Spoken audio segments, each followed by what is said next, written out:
달빛교회 주일 예배 하나님께 드리도록 하겠습니다. 우리 다 같이 자리에 일어나셔서 예배로의 부름으로 시작하겠습니다. 찬송하라, 하나님을 찬송하라, 찬송하라, 우리 왕을 찬송하라. 하나님은 온 땅의 왕이심이라. 지혜의 시로 찬송할지어다. 아멘.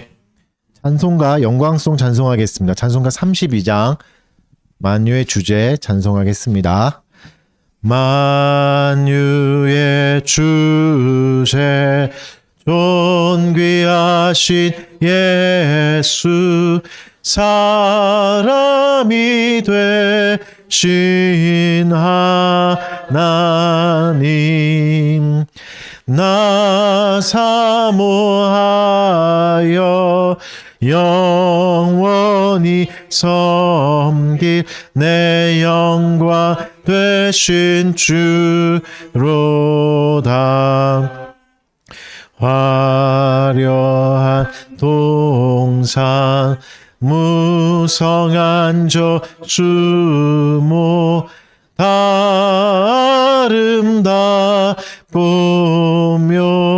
하나 순전한 예수 더 아름다워 봄 같은 기쁨 주시네.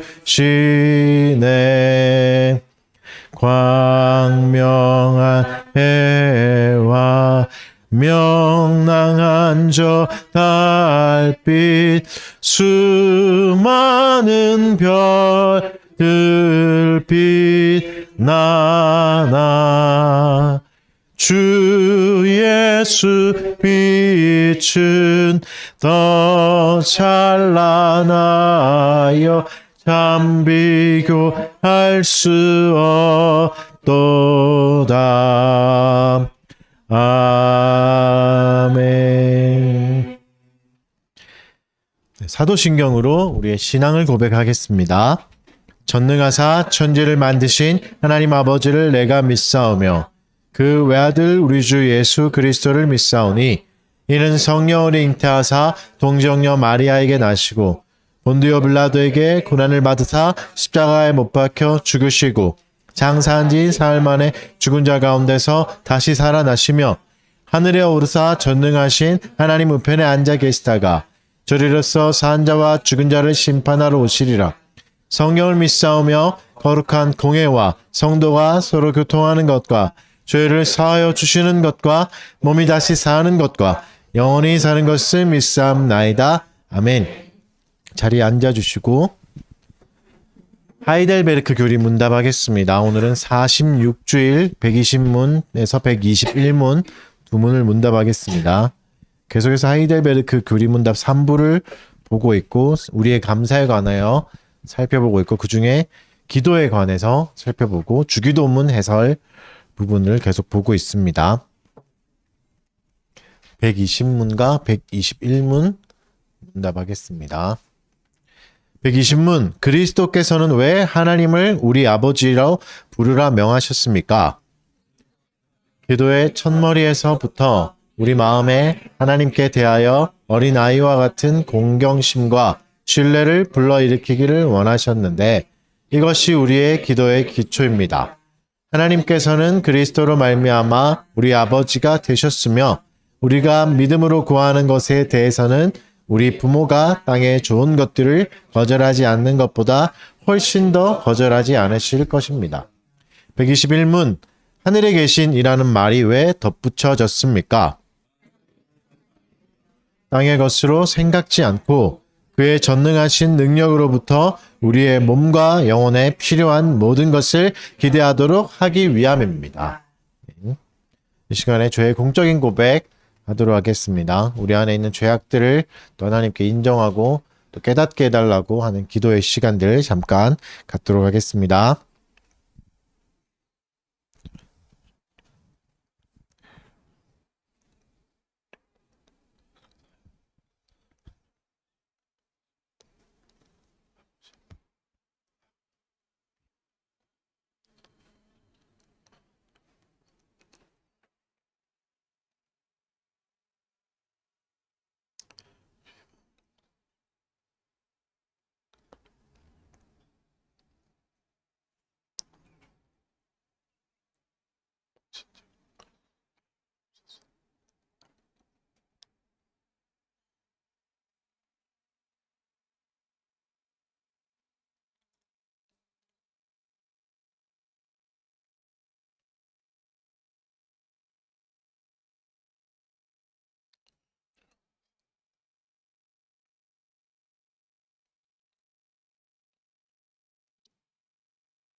그러므로 너희가 회개하고 돌이켜 너희 죄 없이 함을 받으라. 이같이 하면 새롭게 되는 날이 주 앞으로부터 이를 것이요. 아멘. 다 같이 일어나서 감사 찬송하겠습니다. 시편 찬송가 5장 시편 2편 말씀으로 찬송 올려드리겠습니다.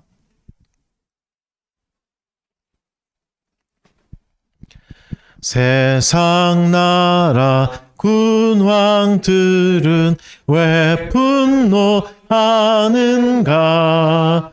어찌하여 헛된 일을 왜 경영하는가?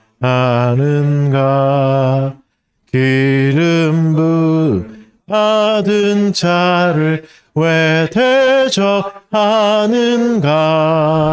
주의 결박 그의 맨 것 왜 끊으려는가? 하늘에 계신 주께서 비웃으시리라. 주의 노를 바라시며 책망하시리라. 내가 왕을 거룩한 산 시온에 세웠다. 그는 나의 아들이라 나의 독생자라. 세상 관원 임금들아 지혜를 얻으라. 여호와를 경외하라. 떨며 섬기어라. 그 아들의 입 맞추라. 주 진노하신다. 여호와께 피하는 자 복이 있으리라. 아멘. 다시 자리에 앉으시고 기도하겠습니다. 이스라엘은 이제 말하기를 여호와께서 우리 편에 계시지 아니하셨더라면 우리가 어떻게 하였으리라. 우리를 내주어 그들의 이에 씹히지 아니하게 하신 여호와를 찬송할지로다. 우리의 영혼이 사냥꾼의 올무에서 벗어난 새같이 되었나니 올무가 끊어짐으로 우리가 벗어났도다. 우리의 도움은 천지를 지으신 여호와의 이름에 있도다. 아멘. 우리를 모든 환난에서 건져주시는 하나님 아버지, 오늘도 주의 은혜로 우리를 기억하여 주시고 이 자리로 인도해 주셔서 감사합니다. 하나님께 예배할 생각도 못하고 있는 우리를 일깨워 주시고 다시 은혜를 구하게 하여 주옵소서. 이 시간에 우리의 마음과 생각과 뜻이 온전히 하나님께로만 향하여 있게 해주시고 주님만 예배하게 해주십시오. 우리의 원죄로 인해서 우리는 고통받고 있습니다. 죄를 사랑하며 미움과 분노를 일상에서 쏟아내며 살았습니다. 우리 안에 있는 악 때문에 도저히 주님께로 나아갈 수 없으니 우리를 주께서 친히 이끌어 주십시오. 내 안에 있는 죄를 깨닫게 해주시고 사람들에게 상처 주고 고통 주었던 날들을 용서하여 주옵소서. 근심과 걱정과 불안에 온 마음을 빼앗겨서 분주한 마음으로서 살면서 하나님을 생각하지도 못하고 살았습니다. 우리의 불안이 나를 사로잡아 다른 사람의 마음을 찌르는 일도 있었습니다. 우리의 불안 가운데 하나님께서 함께해 주셔서 죽어주시는 참된 평화를 누리게 해 주십시오. 주님, 우리 안에 있는 죄를 더 미워하게 하여 주시고 작은 죄악도 용납하지 않을 수 있게 은혜를 베풀어 주십시오. 그리하여 죄가 아니라 하나님을 더 사랑할 수 있게 주십시오. 오늘도 하나님의 은혜로 우리를 초대해 주시고 삼위 하나님의 사역 가운데 머물게 해 주십시오. 그리스도의 속죄와 중보 속에서 우리의 영혼이 살아나게 해주시고 성령의 위로하심을 충만히 누리게 해주십시오. 거친 세상에서 받은 모든 괴로움들이 이 시간에 녹아지게 하시고 주의 말씀으로만 내 영혼을 채워주십시오. 복음을 믿음으로 받아들이게 하여 주시고 여전히 두려움 속에 있는 지체들을 위로하여 주시사 더욱 주를 이해하고 신뢰하는 시간이 되게 하여 주십시오. 그리스도가 머리가 되신 모든 공교회를 위해 기도합니다. 지금의 모습에 낙심치 말게 하여 주시고 주께서 가리키고 계신 목표를 위해 게으르지 않고 성실히 교회를 세워가게 해주십시오. 모든 교회가 온전한 말씀과 기도와 성례가 실행되게 해주셔서 그리스도로 인해 주시는 풍성한 은혜를 잘 누리게 해주십시오. 오늘은 그리스도가 제정하신 성찬이 예배 시간에 진행됩니다. 두렵고 떨림으로 주의 만찬에 참여하게 하시고 우리의 행위를 돌아보며 그리스도의 풍성한 은혜를 누리는 감각적인 시간이 될 수 있게 해 주십시오. 달빛교회 성도들을 위해 기도드립니다. 교회를 세우기 위해 수고하는 이들을 축복하여 주시고 어려운 시간을 겪고 있는 교우들의 마음도 잘 붙들어 주셔서 힘든 시간을 은혜로 잘 이겨나가게 해 주십시오. 추운 날씨 속에서 건강을 지켜 보호하여 주시고 건강한 육체로 하나님께 영광을 돌리는 일에 참여하게 하여 주십시오. 성도들의 일터와 가정에도 함께하여 주셔서 어디에 있든지 주의 도우심 가운데 살게 하여 주시고 일의 성장과 가정의 평화도 허락하여 주십시오. 좋은 것을 이웃에게 나눌 수 있는 넉넉함과 여유도 허락하여 주시고 주께서 복되게 하신 주의를 잘 누릴 수 있는 참된 성도가 되게 하여 주십시오. 오늘도 선포되는 말씀 가운데 함께 해주시고 하나님이 말씀하신 바만 전해지게 하여 주십시오. 우리가 갈 길을 말씀 안에서 발견하게 하여 주시고 주님께 순종하는 시간이 되게 하여 주십시오. 이 모든 말씀 감사드리오며 우리 주 예수 그리스도 이름으로 기도드립니다. 아멘. 말씀을 보겠습니다. 오늘은 에스더 9장 1절에서 19절 말씀 보겠습니다.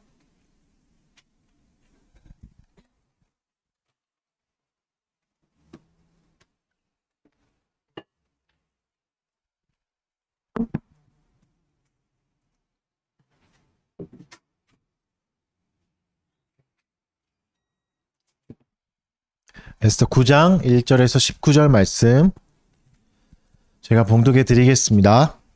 아달월 곧 12째 달 13일은 왕의 어명을 시행하게 된 날이라. 유다인의 대적들이 그들을 제거하기를 바랐더니 유다인이 도리어 자기들을 미워하는 자들을 제거하게 된 그날에 유다인들이 아하수에로 왕의 각 지방, 각 읍에 모여 자기들을 해하고자 한 자를 죽이려 하니 모든 민족이 그들을 두려워하여 능히 막을 자가 없고 각 지방 모든 지방관과 대신들과 총독들과 왕의 사물을 보는 자들이 모르드게를 두려워하므로 다 유다인을 도우니 모르드게가 왕궁에서 존귀하여 점점 창대하매 이 사람 모르드게의 명성이 각 지방에 퍼지더라.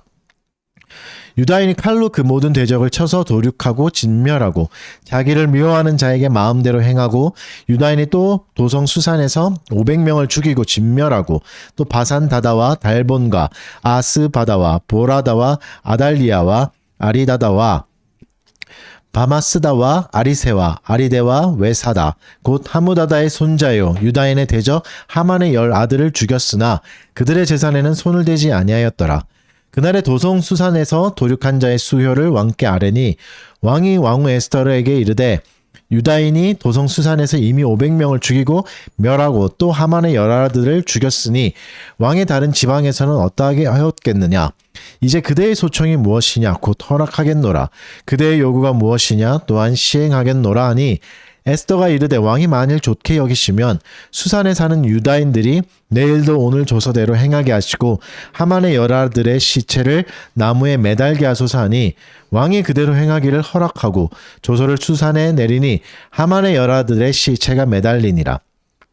아달월 14일에도 수산에 있는 유다인이 모여 또 300명을 수산에서 도륙하되 그들의 재산에는 손을 대지 아니하였고 왕의 지방에 있는 다른 유다인들이 모여 스스로 생명을 보호하여 대적들에게서 벗어나며 자기들을 미워하는 자만 7만 5천 명을 도륙하되 그들의 재산에는 손을 대지 아니하였더라.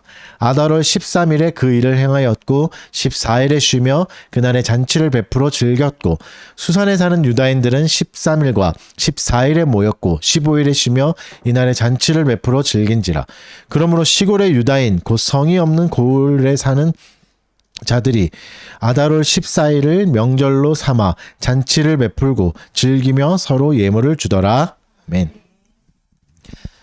네, 오늘은 에스더 9번째 시간입니다. 악의 매력을 넘어서라는 제목 가지고 말씀 전하도록 하겠습니다. 에스더의 이제 이야기 점점 끝이 나고 있습니다. 이제 거의 최종장이죠. 그래서 다음 주에 10장까지 보면 끝납니다. 10장은 이제 3절밖에 되지 않아서 이제 뭐 짧아서 이제 9장 나머지 부분과 10장까지 이렇게 한 번에 다 보면 될 것 같습니다. 이 시점에서 이제 우리가 다시 생각해 봐야 될 게 우리가 에스더 이야기를 친근하게 듣다 보니까 이제 시간차를 고려하지 못할 수 있는데 시간차가 있습니다. 우리와 시간차가 2500년 정도 나는 거죠.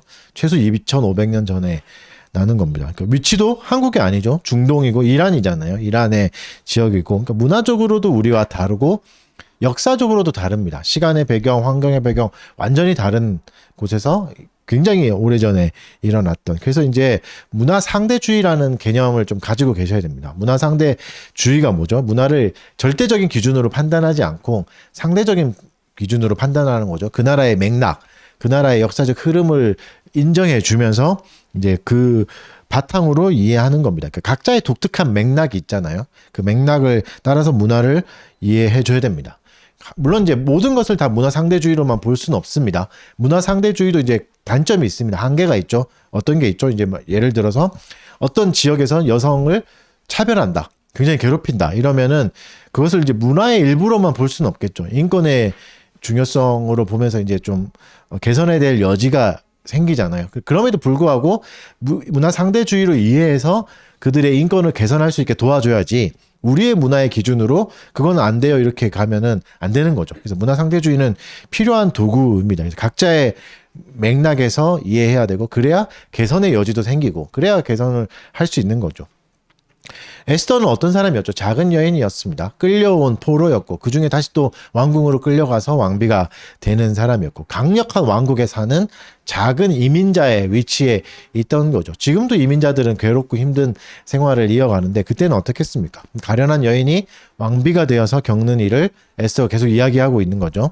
그리고 에스더의 중심에는 뭐가 계시죠? 하나님이 계시죠. 보이지 않지만, 하나님이라는 글자가 나오지도 않지만 하나님이 계십니다. 역사의 전면에 드러나지 않지만 보이지 않는 하나님께서 페르시아를 다스리고 계시고 당신의 백성들을 지키고 보호하고 계셨습니다. 그러니까 에스더의 삶에도 하나님의 섭리가 진하게 잘 드러나 있잖아요.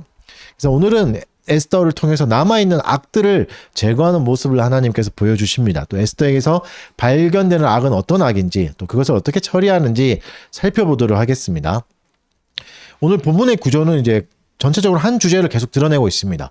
유다인의 승리라는 주제로 계속 풀어내고 있는데, 구조를 좀 나누자면 1절부터 5절까지는 유다인의 승리 전체를 보여주고, 6절부터 15절은 지역적으로 달라집니다. 수산성 안에서의 유다인의 승리, 그리고 16절부터 19절은 다른 지방에서의 유다인의 승리를 보여주는 장면입니다. 한번 살펴보도록 하겠습니다.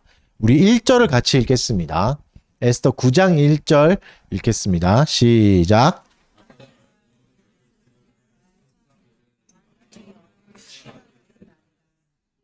대적들이 그들을 제거하기를 바랐더니 자기들을 미워하는 자들을 제거하게 된 그날에, 그날이 이제 왔죠. 그날이라, 그날에 왔다. 8장에서 보면 시간차로 9개월이 지난 겁니다. 이제 조서가 두 번째 조서 반포되고, 이제 첫 번째 조서가 두 개의 조서가 같이 실행되는 날이잖아요. 아달월 13일. 이제 두 개의 문서가 이제 다 실행됐습니다. 두 번째가 굉장히 강력하고 무서운 경고가 있었음에도 불구하고 첫 번째 조서도 그대로 실행된 거죠. 이것도 이제 생각해 봐야 될 문제입니다. 첫 번째 조서를 만든 사람이 죽었잖아요. 하만이 죽었는데도 불구하고 조서가 여전히 남아 있는 거죠. 그러니까 악인은 죽었으나 악은 여전히 남아 있습니다. 심지어 악의 근원만 없앤다고 해서 악이 사라지지 않는 거죠. 악의 무서움은 이겁니다. 악의 근원을 없앤다고 해서 동시에 같이 사라지지 않습니다. 악인이 죽어도 악은 남아 있는 거죠. 이미 퍼져버린 악은, 대표적인 악인 한 명을 죽인다고 해서 사라지지 않는 거죠. 그래서 여러분, 우리가 생각하는 악은 더럽고 추하고 이런 게 아닙니다. 생각보다 매력적입니다. 생각보다 인기도 많고 사람들이 좋아합니다. 그리고 굉장한 설득력도 지니고 있어서 누구든지 쉽게 설득할 수 있습니다. 그리고 그 파괴적인 매력은 너무 매혹적이어서 많은 사람들이 쉽게 끌립니다. 이게 악입니다. 많은 사람들의 동의를 악은 쉽게 끌어내는 겁니다. 그게 악의 무서움이에요. 유다인을 죽이자, 이런 구호가 이제 첫 번째 문서를 통해서 퍼졌겠죠. 많은 사람들에게 굉장히 매력적으로 들렸습니다. 그리고 그들의 재산이 탐나니까 그들의 재산을 뺏자 하는 것은 굉장히 매력적이에요. 그래서 많은 사람들이 동조하는 무리도 꽤 많았던 거죠. 그래서 아무리 두 번째 조서가 나와도 첫 번째 조서를 막을 수는 없었습니다. 그래서 9장은 굉장히 잔인한 내용이 많이 나옵니다. 이것은 어떻게 생각하셔야 되냐면, 여전히 하만의 계획에 동참했던 사람이 많았다라는 걸 알고 계셔야 되는 거죠. 굉장히 많았던 것 때문입니다. 악은 어떻게 이런 매력을 가지게 될까? 가장 좋은 예로 여러분이 잘 아시는 히틀러와 나치당을 이야기할 수 있습니다. 나치당도 이제 정당이었잖아요. 히틀러가 속하는 나치당. 히틀러의 나치당은 굉장히 이제 작은 당이었습니다. 그리고 사람들에게 굉장히 웃음을 사는 너무 극우 같은 당이었으니까. 우리로 치면 이제 우리도 이제 작년 대선 때 이제 나왔던 그 한 분이 계시잖아요. 내 눈을 바라보면 너의 병을 낫고 막 이런 되게 웃기는데 그분이 거의 4위 하지 않았습니까? 대통령 선거에서 굉장히 영향력이 끼치니까 처음에 다 웃긴데 점점 인기를 끈 거죠. 나치당이 그랬습니다. 처음엔 되게 웃겼고 다 같이 비웃었는데 어느 날 제1당이 된 거죠. 왜 그랬냐면 그 역사를 좀 보면 이제 1929년에 대공황이 일어나잖아요. 전 세계적으로 굉장히 경제가 어려워지는 상황이 되니까 다들 어려운 시기를 지나고 있을 때 이제 효과적인 선전을 시작합니다. 어떤 걸 하냐면 대중의 불안을 자극시키고 불만을 끌어냅니다. 이게 누구 탓인가? 그렇죠. 누가 고통스러울 때는 악을 쏟아낼 그룹들이 필요하거든요. 코로나 때도 이 모두가 괴로울 때 악을 쏟아낼 그룹들이 필요했잖아요. 신천지도 그래서 화를 내고 교회에다가도 화를 낸 이유가 사실 그런 이유들이 있잖아요. 그래서 이걸 굉장히 잘했죠. 이 어려움을 쏟아놓을 대상으로 이제 나치당과 히틀러는 유대인을 선정했습니다. 유대인 때문에 그렇다. 그래서 유대인에 대한 반유대주의 감정을 독일에서 굉장히 자극시킵니다. 굉장히 이제 효과가 있었고 인기가 있었죠. 그리고 독일 사람들이 나중에는 유대인을 학살하는데 양심의 가책까지 느껴지지 않을 정도로 이게 거의 독립운동 수준으로 유대인을 없애는 게 훨씬 더 가치 있는 일이다. 나라를 위해 좋은 일이다. 세계를 위해 좋은 일이다. 이렇게 나라를 위해 열심히 일한다고 생각하게 된 거죠. 그래서 이제 나치당이 독일을 지배하게 된 겁니다. 그러니까 이렇듯 악은 약점을 효과적으로 파고듭니다. 무엇이 지금 결핍인가? 무엇이 부족한가? 어떤 불만이 있는가? 어떤 괴로움이 있는가? 그래서 악은 나의 결핍을 자극하고 불안을 자극하고 욕망도 자극합니다. 하만도 그랬죠? 유대인들에 대한 반감을 높여놓았고 그들의 재산을 탐나게 했습니다. 재산 얻을 수 있다. 그러니까 이 하루를 잘 지내면 재산이 2배가 될 수 있는 거죠. 그죠? 일도 안 하며 유대인의 재산을 그저 뺏을 수 있으니까 굉장히 매력적인 제안이죠. 그래서 도처에서 유대인을 죽이려는 시도가 일어났습니다. 뭐 그렇게 생각하는 사람도 있지 않을까요? 어차피 이렇게 굶어 죽는 거 그냥 한번 싸우다가 죽으면 재산도 뺏을 수 있고 한번 해보자. 이런 한탕주의자 일어났을 거죠. 그러니까 두 번째 조서가 반포되었음에도 불구하고 이런 세력들은 굉장히 많았던 거죠. 에스더에서 나오는 악들은 또 여러 가지가 있지만 에스더에서 나오는 이제 크게 나오는 흐름 중에 하나가 다른 모습이 있습니다. 본문에서 이제 표현을 어떻게 쓰냐, 1절에서 어떻게 쓰냐면 제거하기를 바랐다 이렇게 나오잖아요. 유대인을 제거하기를 바랬다 나오지만 원문에 가깝게 이제 해석하면 이 단어는 제거하다는 단어를 쓰지 않고 제어하다는 단어를 씁니다. 컨트롤하다는 단어인 거죠. 컨트롤하고 싶어 했다. 유대인들을 마음대로 조종하고 싶어 했다. 그러나 실패했다. 이런 이제 뉘앙스죠. 그래서 이제 사실 이 제어라는 주제, 컨트롤이라는 주제는 에스더 전체를 흐르는 중요한 이야기입니다. 아하수에로 왕도 그랬죠. 아하수에로 왕도 와스티를 컨트롤하고 싶어 했죠. 내가 부를 때 오게 하고 가게 하고 싶어 했고 하만은 모르드게를 제어하고 싶어 했죠. 모르드게의 무릎을 꿇히고 싶었잖아요. 꿇리고 싶었잖아요. 절을 받고 싶어 했잖아요. 우리 마음에도 그렇습니다. 누군가를 제어하고 싶은 욕구가 다 있습니다. 환경을 제어하고 싶은 욕구가 있죠. 한번 말씀드린 적도 있지만 우리가 변화를 싫어하는 안정 추구형의 사람들이 있습니다. 나는 변화를 싫어해요. 이렇게 말하지만 사실 변화를 싫어한다기보단 더 엄밀히 말하면 통제하지 못하는 상황을 싫어하는 겁니다. 여러분 한번 변화를 생각해보시면 갑자기 돈이 100억이 생기는 변화가 있으면 이거 누가 싫어해요. 그렇죠? 아씨 어쩔 수 없죠. 뭐 이렇게 받아들이잖아요. 그 변화돼도 그죠? 그러니까 변화를 싫어하는 게 아닙니다. 내가 싫어하는 건 내가 통제하지 못하는 상황이 싫은 거죠. 내 마음대로 할 수 없는 상황. 스트레스 받는 이유도 내가 상황을 지배하지 못했을 때의 괴로움이 있습니다. 물론 이게 무조건 나쁜 건 아닙니다. 퇴근을 해야 되는데 마음대로 하지 못하고 내 삶을 주도해서 내가 꾸미지 못할 때 괴롭죠. 그러니까 최소한의 인격적 삶을 위해서 이제 이런 걸 추구하는 건 나쁜 것만은 아닙니다. 내가 제어하고 자기 관리도 해야 되니까. 하지만 또 이게 나쁜 것은 제어하지 못하는 상황을 싫어해서 더 깊게 사람들이나 상황을 통제하려는 욕구가 생기는 것은 좀 위험할 수 있습니다. 그러니까 아예 이런 일이 일어나지 않도록 애초에 사람들을 제어하려고 하는 거죠. 아예. 교회에서도 많이 일어나죠. 교회에서 목사가 성도들을 이제 억압하기도 하고 또 직장에서는 상사가 부하 직원을 아예 이제 생각하지 못하도록 하고 학교에서는 선생님이 학생들을 그럴 수 있고 또 가정에서는 남편이 아내를 통제하려고 할 수도 있고 또 반대로 아내가 남편을 제어하려 할 수도 있는 거죠. 많은 이런 제어의 시도들이 곳곳에서 다 일어납니다. 없는 곳이 없을 정도로 다 일어나는 거죠. 가난이 왜 두렵습니까?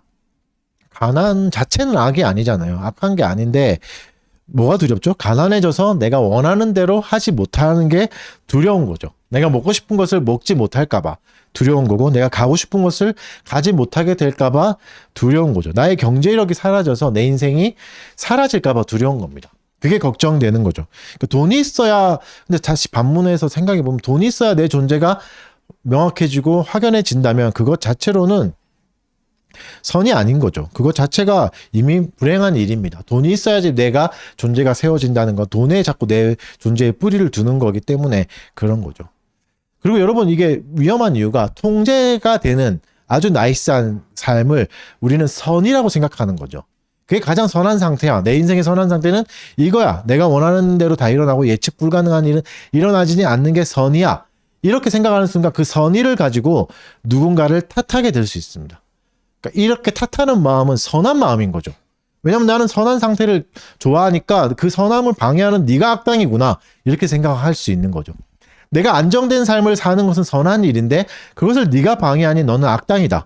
남편 너는 악당이다. 아내 너는 악당이다. 뭐 직장 상사 너는 악당이다. 목사 너는 악당이다. 뭐 이럴 수 있는 거죠. 이게 하만이 가지고 있던 생각입니다.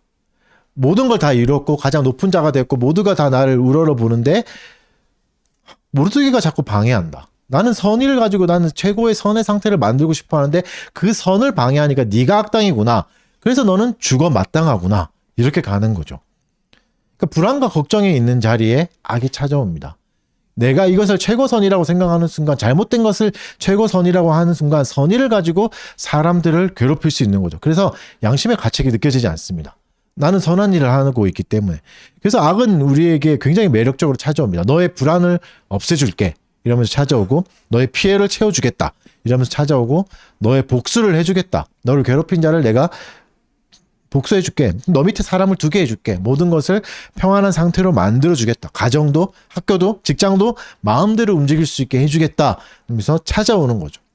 상당히 매력적인 제안입니다. 누가 거절을 할 수 있겠습니까? 쉽게 거절하겠습니다. 그리고 그럴싸한 명분도 있습니다. 신앙을 가진 사람들은 이거 다 여기다 뭘 붙이죠? 하나님을 위해 하는 일이다. 이게 주를 위해 하는, 이게 말씀대로 사는 거야. 이렇게 될 때 선이야 라는 거죠. 하나님을 위해, 하나됨을 위해 또 이렇게 하는 거야. 이렇게 통제돼야 우리가 하나가 되지. 그리고 행복을 위해. 그러니까 아무리 포장해도 타인을 조정해서 내 행복이나 만족을 이루려는 것은 악한 겁니다. 그건 선이 아니죠. 행동 자체가 악한 거죠. 그래서 타인을 지배하려 해서는 안 됩니다. 왜죠? 사람은 존재 자체로 하나님의 형상이니까 누구의 지배도 받아서도 안 되고 받을 수도 없습니다. 하나님의 형상을 누가 지배하겠습니까? 하나님이 만드시고 하나님이 지키시고 보호하는 존재인데. 그래서 성경은 뭐라고 말씀하시죠? 아주 작은 소자도 보호하라고 존중하라고 말씀하십니다. 그를 괴롭히는 것은 굉장히 악한 일이다. 왜 하만이 이렇게 비참하게 죽었죠? 연약했던 유다인을 죽이려고 했기 때문입니다. 약자를 괴롭혔기 때문에 더 큰 벌을 받게 되는 겁니다. 그래서 성경은 작은 자도 존중하고 보호하라고 말씀하고 계십니다. 그러면 여러분, 우리를 찾아오는 이런 악의 매력을 어떻게 대적할 수 있고 부술 수 있겠습니까? 그것은 복음밖에 없습니다. 복음의 능력만이 이 악의 매력을 거절할 수 있습니다. 원수를 사랑하라고 말씀하시는 것은 하나님의 섭리를 신뢰하는 삶밖에는 없습니다. 그렇지 않으면 악의 매력에 빠질 수밖에 없습니다. 더 매력적이니까요. 하나님은 뭐라 말씀하시죠? 우리의 삶이 다 통제되지 않아도 괜찮다라고 말씀하시죠. 하나님이 다스리고 계시기 때문에 그 자체로 선하다라고 말씀하고 계십니다. 합력해서 선을 이룬다는 말은 내 삶이 통제되지 않아도 그 상태를 하나님이 선하다 보시고 선으로 이끌어 가신다는 말이죠. 그러니까 통제되지 않는 삶은 악이 아닙니다. 하나님이 붙들고 계신다면 그것은 선입니다. 지금은 그것을 받아들이긴 어렵고 해석이 잘 안 될 수 있지만 하나님은 반드시 그것을 선으로 만들어내십니다. 그것이 에스더를 통해서 하나님이 우리에게 하시는 말씀이죠. 최고선은 아무런 예측 불가능한 상황이 일어나지 않는 그런 통제되는 상황이 최고선이 아니라 뭐가 최고선이죠? 하나님이 최고선입니다. 하나님이 다스리고 계신 삶이 최고선이지 그런 삶이 내 생각대로 흘러가는 삶이 선은 아닙니다. 하나님이 내 삶을 붙들어가고 계신다. 지키시고 보호하고 계신다. 지금은 이렇지만 반드시 이끌어 가실 거라고 믿는 게 선한 상태입니다. 모든 불안을 가지고 하나님을 찾고 매달리는 게 선한 상태입니다. 이게 선한 거죠. 그러면 또 이렇게 생각할 수 있습니다. 반문할 수 있습니다. 변화무쌍하게 흘러가는 내 인생을 가만히 둬야 된다는 건가? MBTI P처럼 살아야 되나? 나는 J인데? 뭐 이럴 수 있잖아요. 그런 말을 하는 게 아닙니다. 뭐 P가 되라 이런 말이 아니라 나를 괴롭히는 무리도 뭐 방관하여 놔둬라 이런 말은 또 아니잖아요. 뭐 남편을 포기하고 아내를 포기하고 자녀를 포기해야 되나? 뭐 그냥 혼자 놔둬야 되나? 이렇게 특공 가서 집에 오지 안 오든 놔둬야 되나? 이 말은 아닌 거죠. 우리의 삶에 뭐가 필요하죠? 노력이 필요합니다. 삶에도 노력은 필요합니다. 노력을 부정하는 말은 아닙니다. 그래서 본문에 나오시는 말씀을 한번 찾아봅시다. 그래서 오늘 1절에서 지금 계속 1절 하고 있는 겁니다. 아직도. 도리어라는 단어가 나오죠. 도리어라는 단어가 나오는데 굉장히 중요한 단어입니다. 이게 도리어라는 단어를 이제 어떤 의미를 단어를 쓰냐면 변하다라는 단어를 사용해요. 상황이 변한다, 뒤집혔다 이런 단어인 거죠.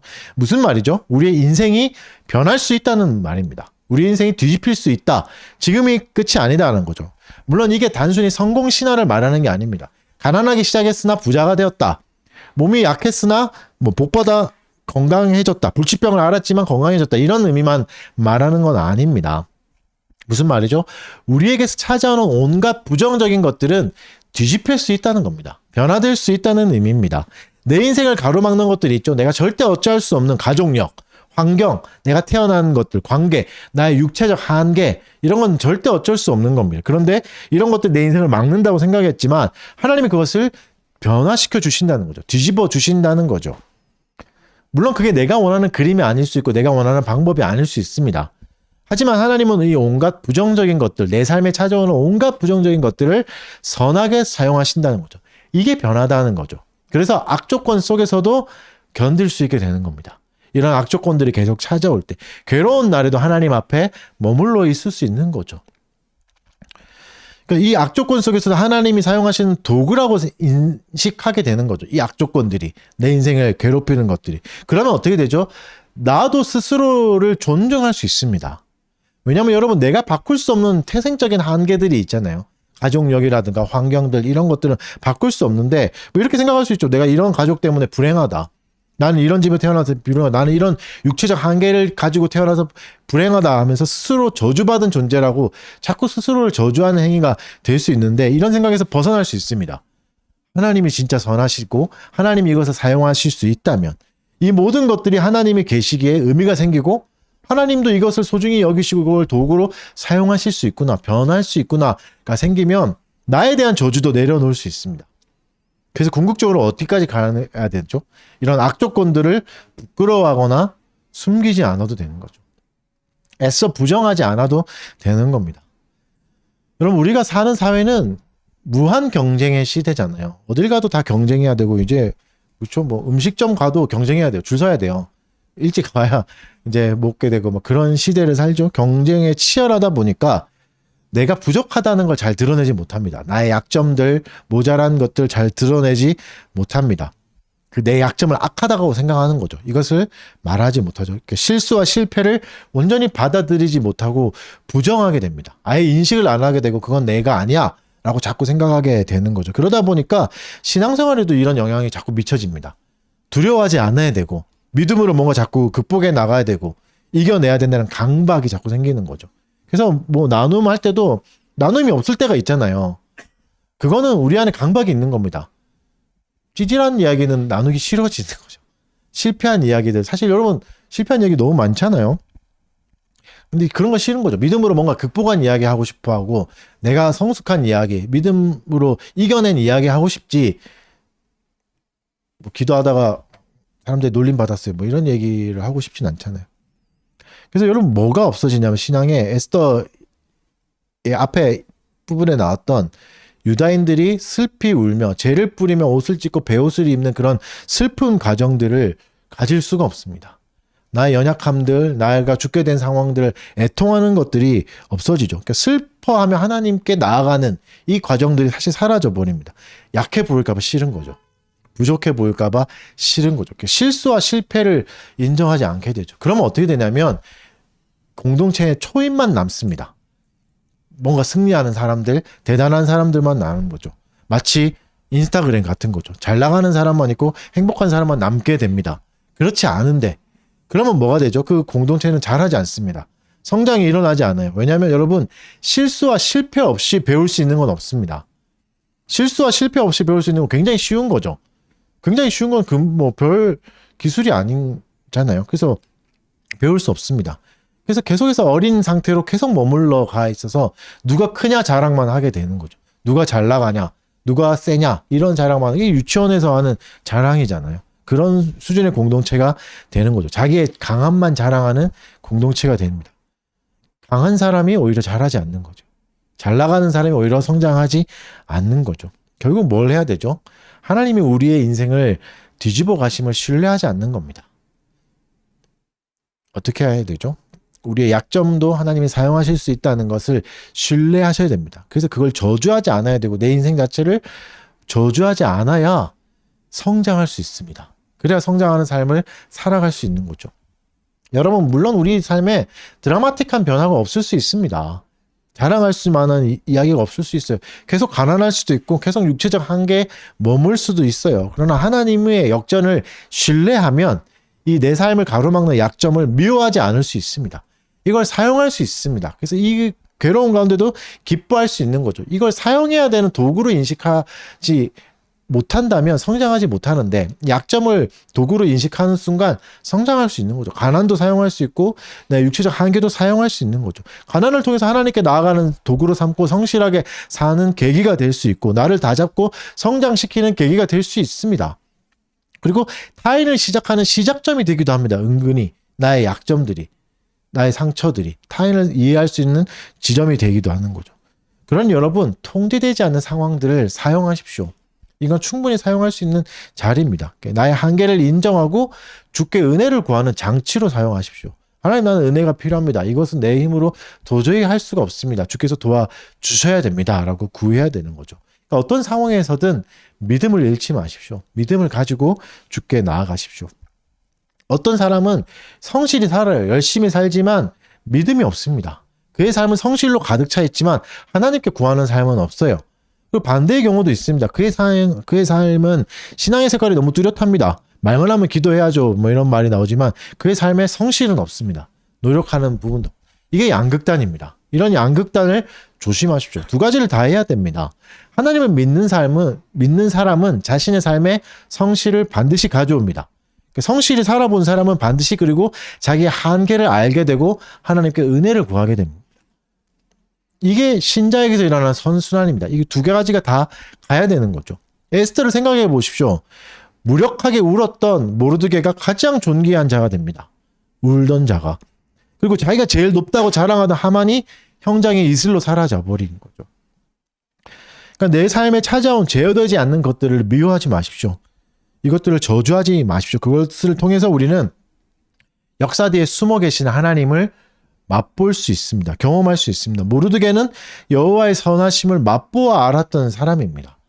그렇죠? 한계 안에, 어쩔 수 없는 한계 안에 찾아오신 하나님을 오히려 만난 거죠. 그러니까 여러분, 우리 안에 있는 결핍을 통해서 하나님을 찾는다면 우리는 하나님의 사랑을 깨달아 갈 수 있습니다. 그 안에서 주의 사랑을 알아가야 내 옆에 있는 사람도 사랑할 수 있습니다. 사랑을 받아야 사랑할 수 있잖아요. 말 안 듣는 남편을 어떻게 사랑할 수 있습니까? 운동 좀 가라는데 안 가는 남편을 어떻게 사랑할 수 있을까? 제 얘기가 아닙니다, 국민 여러분. 오해하지 마십시오. 나에게 이제 계속 이런저런 요구를 하는 아내를 어떻게 사랑할 수 있겠습니까? 나를 위태롭게 하는 직장과 환경을 어떻게 사랑할 수 있겠습니까? 하나님의 사랑을 발견해야지만 가능합니다. 우리 안에 있는 결핍을 인정하십시오. 받아들이십시오. 그리고 그걸 가지고 하나님께 나아가십시오. 그래야 그 틈을 타고 찾아오는 악에서 벗어날 수 있습니다. 우리가 결핍을 그냥 둔다면 선의를 가장한 미움과 선의를 가장한 폭력과 교만이 찾아오게 됩니다. 내가 이 결점을 없애리라, 스스로 없애리라 하면 하만처럼 죽을 뿐입니다. 하만이 될 뿐인 거죠. 하나님께 구하십시오. 주께 은사를 구하십시오. 이것을 이길 수 있는 능력을 달라고 구하십시오. 그리고 그 능력으로 하루하루를 살아가셔야 됩니다. 6절을 보겠습니다. 우리 6절 한번 같이 읽어볼까요? 잔인한 부분이 이제 시작됩니다. 6절 읽겠습니다. 9장 6절 시작.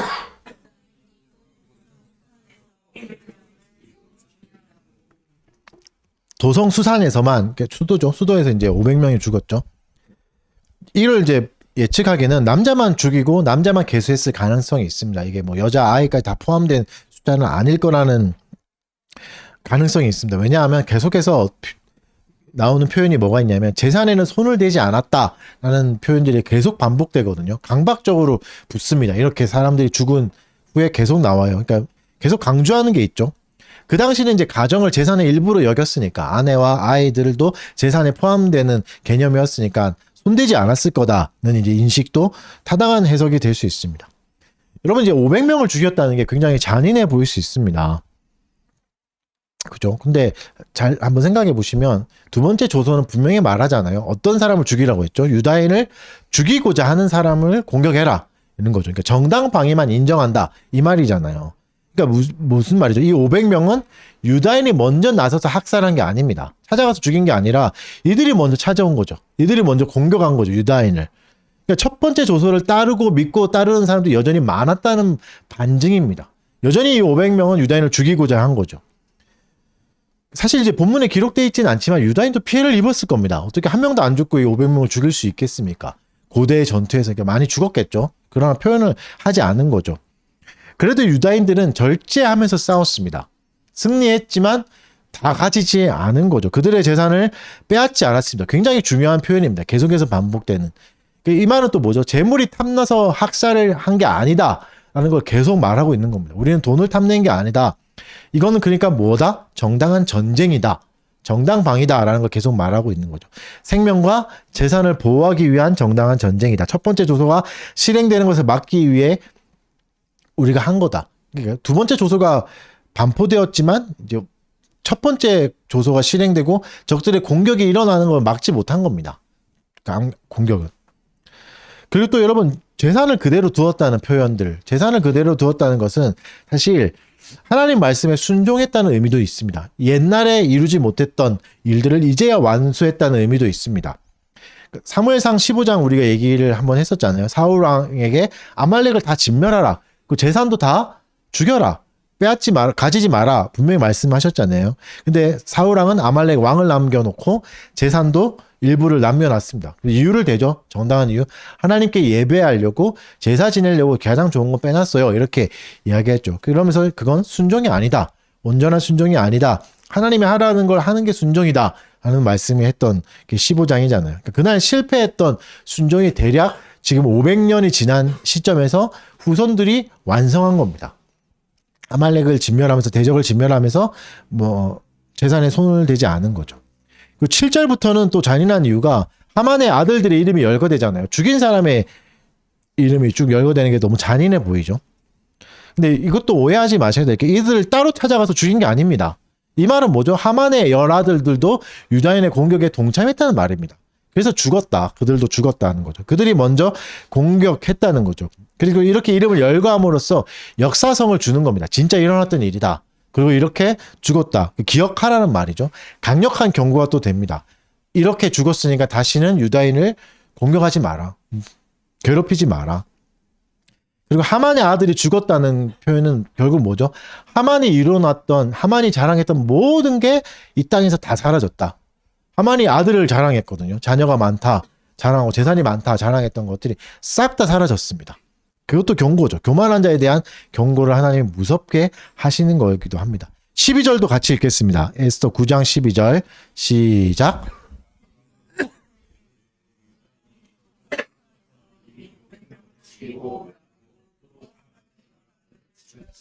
왕의 다른 지방에서는 어떠하겠 그들의 소청이 무엇이냐 곧 허락하겠노라.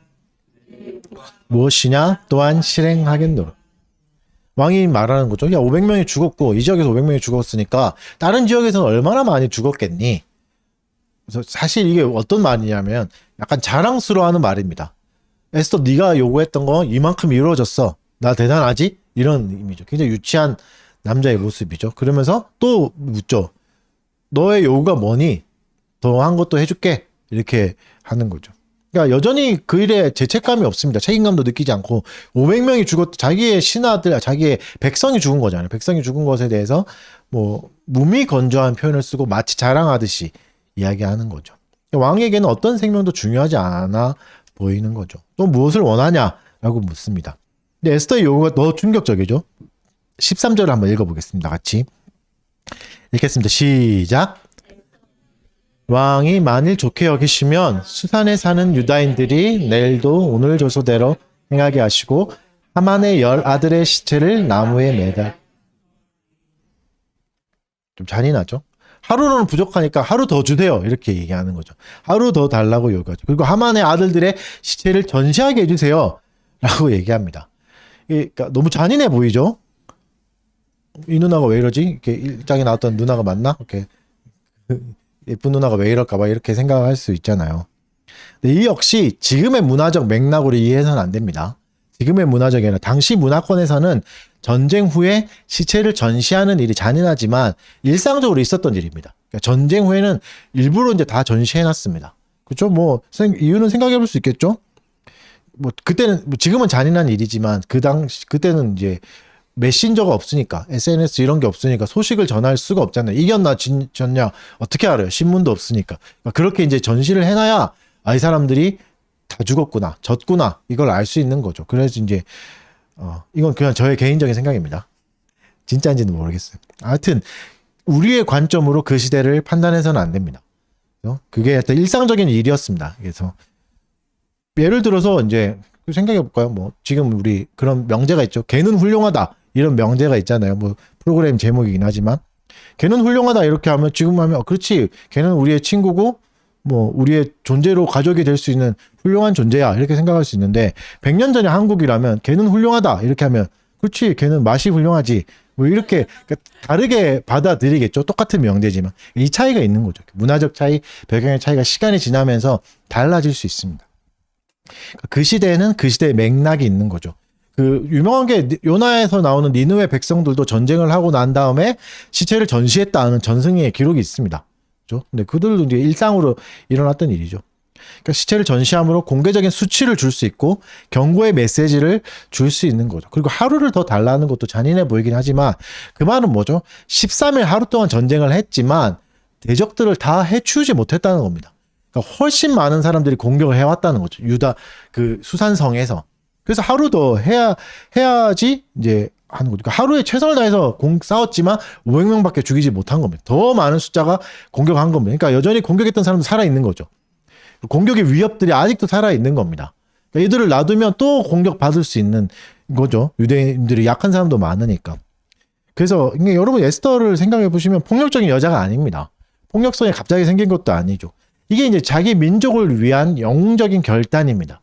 왜 영웅적인 표현이라고 쓰냐면 자기를 뛰어넘은 결단인 거죠. 나를 위해서가 아니라 민족을 위해서 책임감을 가지고 요구하는 겁니다. 에스더는 뭐 하루를 더 요구하든 안 하든 자기의 안락은 이미 다 지켰잖아요. 가장 높은 자가 됐고 재산도 다 얻었고 명예와 돈도 다 구했는데 굳이 이럴 필요는 없죠. 모르드게에게도 다른 민족에게 유대인에게도 다 말할 건 충분히 다 했잖아요. 그래서 안 해도 돼요. 그러나 유대 민족 연약한 자를 보호하기 위해서 하루를 더 요구하는 겁니다.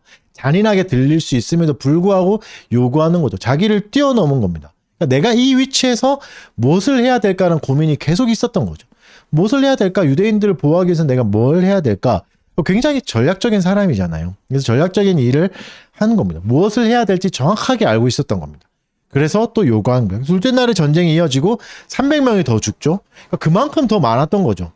이 300명이 남아있었더라면 더 괴로웠을 거죠. 힘든 일이 있었죠. 그리고 또 뭐라고 나왔죠? 제사는 손을 대지 않았다. 표현이 계속 나온 겁니다. 이렇게 이제 수산성에서만 800명이 죽은 거죠. 굉장히 큰 전투가 일어난 겁니다. 그러면 다른 곳은 16절부터 19절은 다른 곳이 나오죠. 도시가 없는 수산성이 없는 곳은 어떻게 됐냐? 수산성에서 800명이 죽고 다른 지역은 전체를 다 합치면 7만 5천 명이 죽었다라는 표현이 나옵니다. 물론 이게 과장이다. 그 에스더에는 과장의 표현이 좀 더 많이 나오니까 과장했다는 해석들도 있습니다. 그러나 이제 실제로 역사에서 보면 페르시아 사람 중에 미트리다테스라는 사람이 있었는데 미트리다테스는 좀 유명한 이름이에요. 여러 로마에도 있던 왕의 이름이기도 한데 그 사람은 아니에요. 페르시아 사람입니다. 그가 소아시아 서쪽에서 관리들에게 명해서 그 소아시아 서쪽에 사는 이탈리아 사람을 죽였다는 기록이 있어요. 역사에 남은. 근데 그 몇 명을 죽였냐면 15만 명을 죽입니다. 한 도시에서 이제 죽이는 거죠. 그러니까 한 지역에서 이만큼이었으니까 전국에서 7만 5천 명이면 불가능한 숫자도 아니었을 거다. 추측이 될 수 있죠. 또 이제 이 숫자가 좀 번역 역본마다 달라요. 성경의 역본마다 다른데 70인 역에서는 16,000명으로 표현합니다. 훨씬 작죠. 탈굽역에서는 1,107명으로 이제 기록하기도 합니다. 또 중요한 것은 여전히 반복되는 것은 여전히 그들의 재산에 손대지 않았다는 걸 말할 수 있고 또 여전히 유대인을 공격하는 무리들이 전국 각지에 굉장히 많았다는 해석입니다. 그 유대인은 이 상황을 이용해서 재산을 취득하지 않았다. 욕심을 내지 않았다는 표현들이 계속 있습니다. 이렇게 대적들을 향한 전쟁이 끝난 후에 어떻게 됐을까? 잔치를 열죠. 17절에서는 지방에서는 13일에 전쟁하고 14일에 안식하면서 잔치 열었다, 파티했다 표현이고 18절에서는 수산성에서는 13일, 14일에 전쟁하고 15일에 쉬었다 이렇게 말씀하고 있죠. 지역차가 있는 겁니다. 그래서 나중에 다음 주에 볼 거 불임절을 지키는 날짜가 약간씩 다른 거죠. 수산성에서는 이제 15일이고 나머지는 14일. 19절을 읽겠습니다. 19절 같이 읽어보겠습니다. 시작.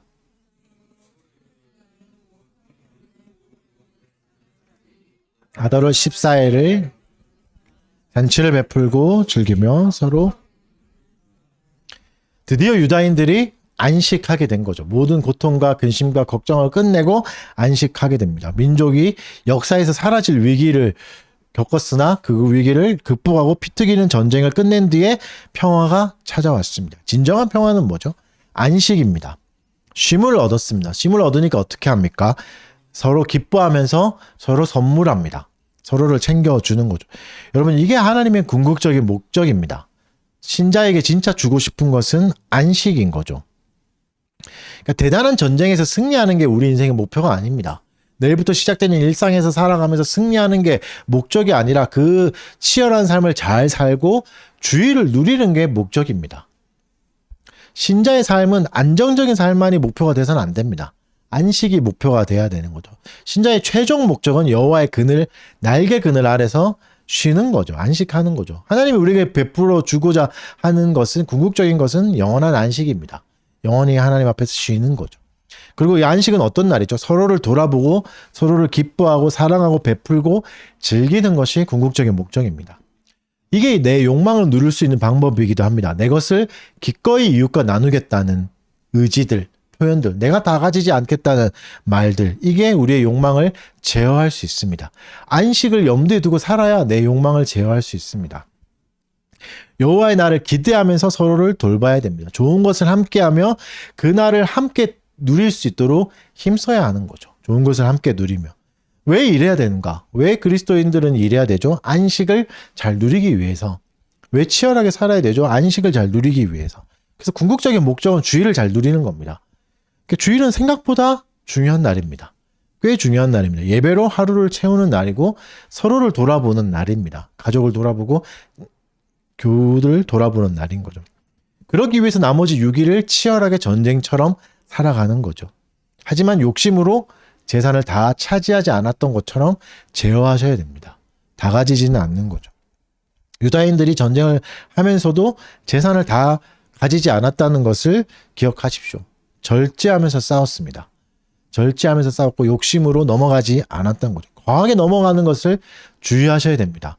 반드시 안식하셔야 됩니다. 이게 하나님이 궁극적으로 우리에게 주시는 거지 열심히 살고 돈을 많이 벌고 교회를 잘 세우는 게 목적이 아니에요. 참된 안식을 구하는 삶을 살아가셔야 되는 거죠. 오늘 본문을 정리해 보겠습니다. 본문을 9장 19절까지 보면서 악의 매력이 상당하다는 것을 발견했죠. 악은 굉장히 매력적입니다. 하나는 죽었지만 여전히 유대인들을 죽이려는 무리들이 전국에 있었고 두 번째 조서와 상관없이 공격을 감행했습니다. 공격하면 죽는다 이렇게 경고했음에도 불구하고 공격한 거죠. 그러니까 악은 이렇게 우리 삶에 거대하고 뿌리 깊게 내려앉아 있습니다. 어떻게 악의 매력을 극복할 수 있는가? 한마디로 하면 최고선이 하나님이 되셔야 됩니다. 하나님이 최고선이 되셔야 됩니다. 내가 하나님이 아닙니다. 내가 컨트롤하고 모든 일어나는 변수들을 다 없애려고 하면 내가 하나님이 돼야 되는 거죠. 하나님만이 최고선이지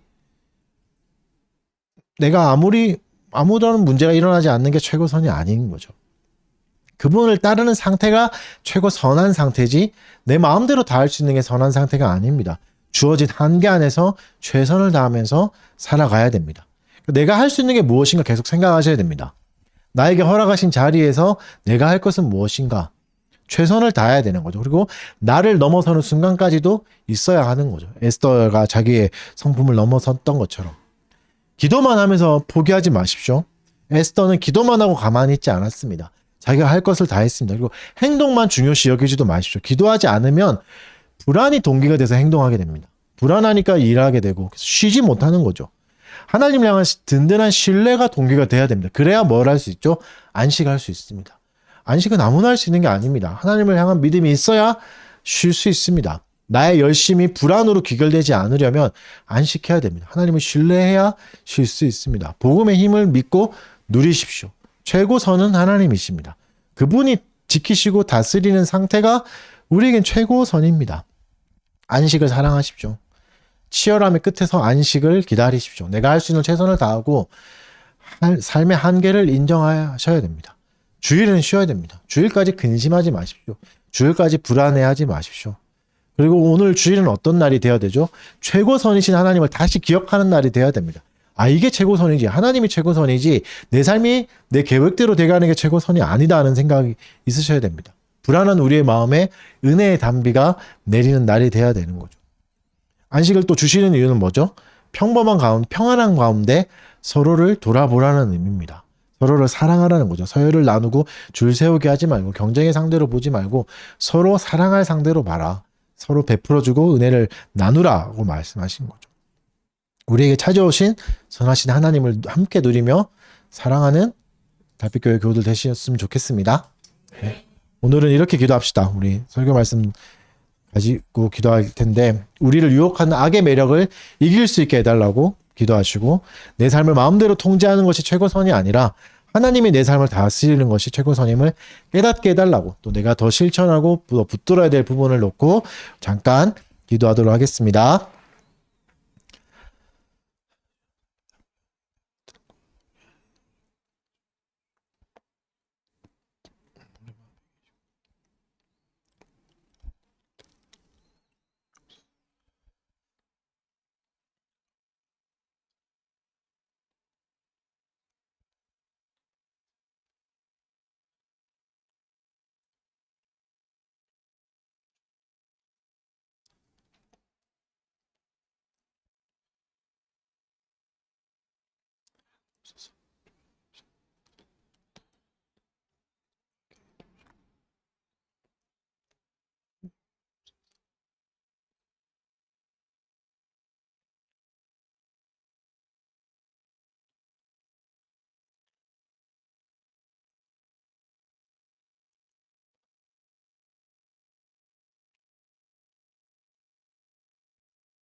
사랑하는 주님 감사합니다. 오늘도 말씀 가운데 우리에게 평안한 삶을 선물해 주셔서 감사합니다.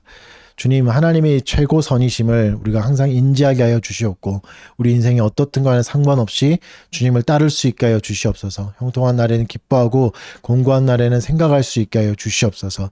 주를 따르게 하여 주시고 모든 결핍 속에서 찾아오신 하나님을 기쁨으로 받아들일 수 있게 해주십시오. 악의 매력에 빠지지 말게 하여 주시고 복음의 능력으로 그것들을 단호하게 거절할 수 있게 하여 주십시오. 그래야 주님 우리가 진정으로 안식을 잘 누리는 성도가 되게 하여 주십시오. 서로를 돌아보며 기쁨을 나눌 수 있게 해주시고 서로 사랑할 실천하는 이 복된 주일을 잘 보내는 달빛교회 교우들이 되게 은혜 내려 주시옵소서. 감사드리며 예수님 이름으로 기도드립니다. 오늘은 계속해서 성찬을 진행하도록 하겠습니다. 우리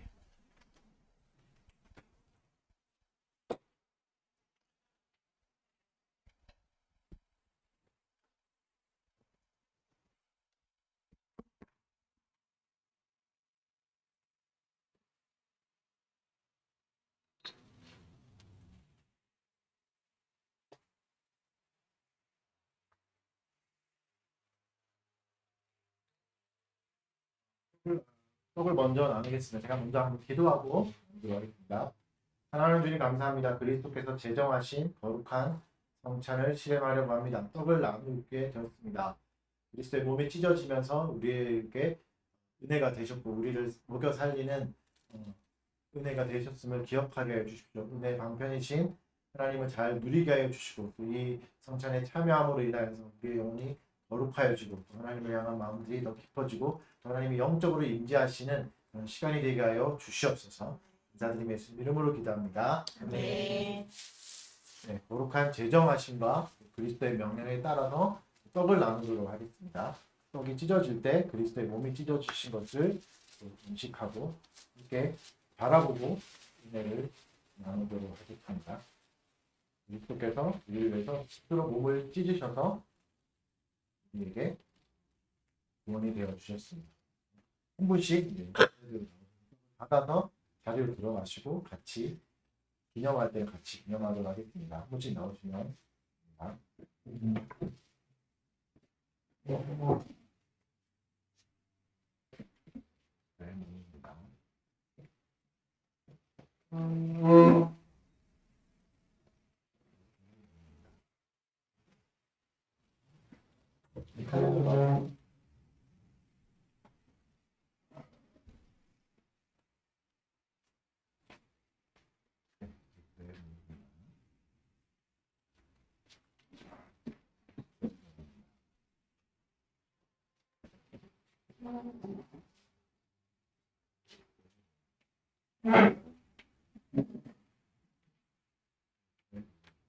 한 번에 같이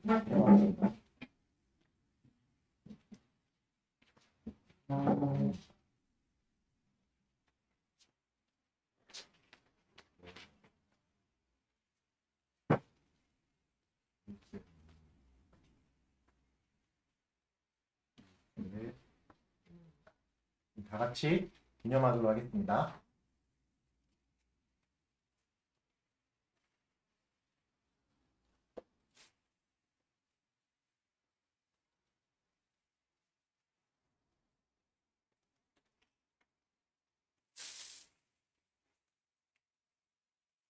두 번째 잔을 나누도록 하겠습니다. 잠깐 기도하도록 하겠습니다. 그리스도께서 제정하신 원리에 따라 잔을 나누려고 합니다. 그리스도가 흘리신 피를 묵상하게 해주시고 이것을 통해서 우리가 살아났음을 믿고 신뢰하며 하나님을 따르는 은혜의 시간이 되게 하여 주시옵소서. 감사하며 예수님 이름으로 기도드립니다. 그리스도께서 제정하신 원리에 따라 잔을 나누도록 하겠습니다. 그리스도께서 쏟으신 피를 생각하면서 보십시오. 한 분씩 나오셔서 잔을 그 자리에서 앉아서 주시면 됩니다.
네, 우리 다 같이 자리에 일어나셔서 감사 찬송하겠습니다.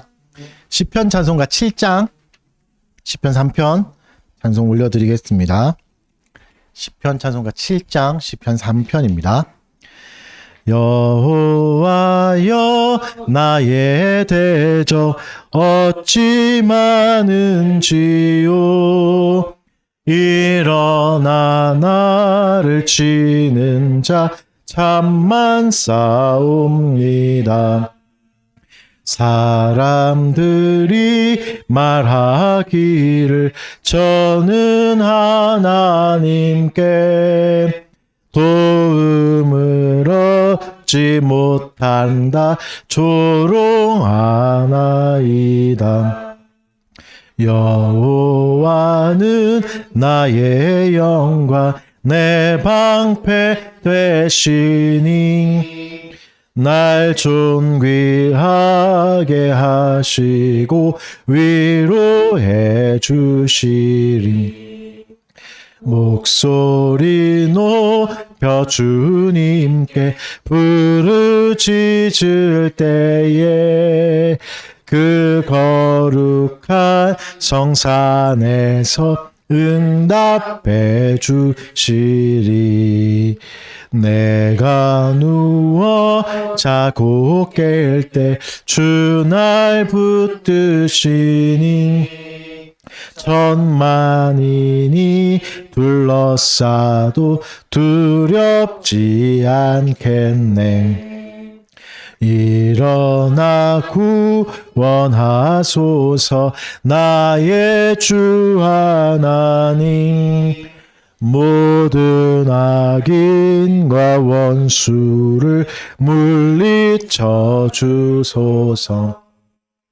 나의 구원 여호와께 속하여 싸우니 주의 복을 백성에게 내리어 주소서.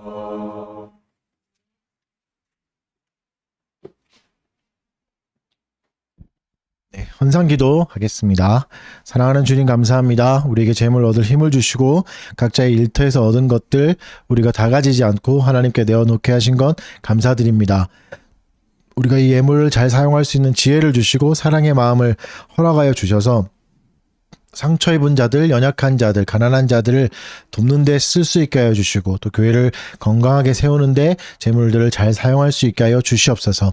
드리지 못한 손길도 축복하여 주셔서 넉넉한 것으로 사람들에게 이웃에게 나눌 수 있는 하나님 그런 경제적 부도 허락하여 주시옵소서.